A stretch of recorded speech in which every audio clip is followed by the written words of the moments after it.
dad, so that's why I'm definitely not a handyman. So that's true. It's true.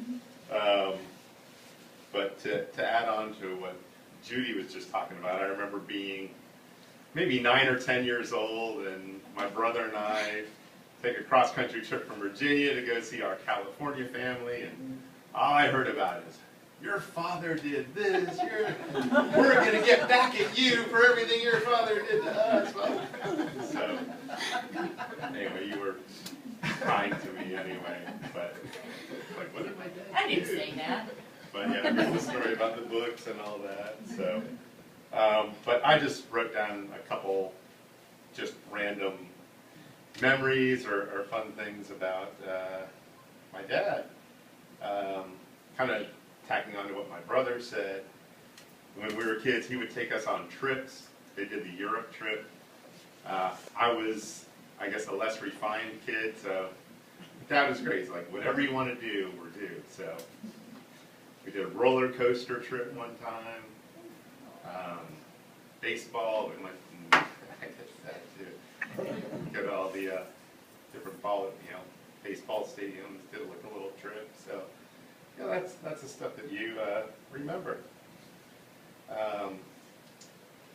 Then what else?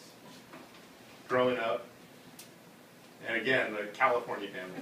Your father, how do you do it? Your father is so strict. He's so tough. Blah blah blah. It's like, yeah. And growing up, everything was, I valued education so much. Education. Dad, I'm going to get a B. B's not good enough. You need an A. You get back and study. Dad, I'm getting a B, man. I'm getting by. You need to get into the best school. But that changed when you dropped me off at college. Still remember. Said, son, just try and keep a C average. Don't fail out. College is about enjoying the experience and just enjoy everything you do. But yeah, just make sure, just try and get C's. I'm like, is this the same guy that a couple months later, like, you need an A? So I took that to heart and had a great, fun college experience. And you did pretty well. Did all right. Got by. Got C's. A couple B's mixed in there. What else? I remember looking up to you, growing up when you worked for this is probably junior high and high school, when you worked for the government. Dad, my dad, he works for the government. Must be doing great stuff. What'd you do today? Oh, I walked 4 miles. How did you have time to do that? Oh, during my lunch, yeah, I took like a 3-hour lunch.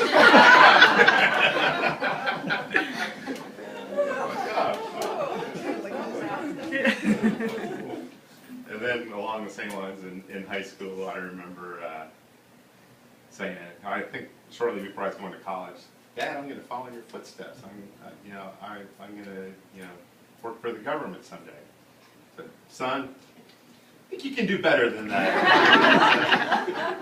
I guess that stuck with me, so I didn't pursue a career in government. So, what else?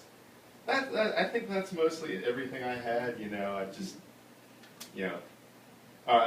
One other thing I wanted to touch on, kind of continuing past the college. Probably, some of the best times we had we were roommates. We were. I guess instead of the odd couple, we were Oscar and Oscar.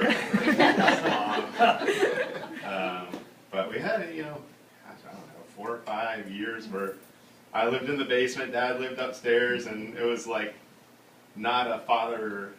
I mean, we were father and son, but it was more like we were friends at that point. I was a young adult, and so that was, It was a good time for me too. It was a good time, yeah. But. Oops. Then Mary came along and screwed all that up. Then you moved out, the band broke up, and Just color Yoko. But yeah, I think that's it. I think the only other thing is, you're always there to help people. want to make people better. Yes. So again, back to education, trying to get people that wouldn't otherwise go to college, stress if they go to college. And the thing I think that stuck with me the most is just be a good person. And that's, any legacy you pass on, it's that.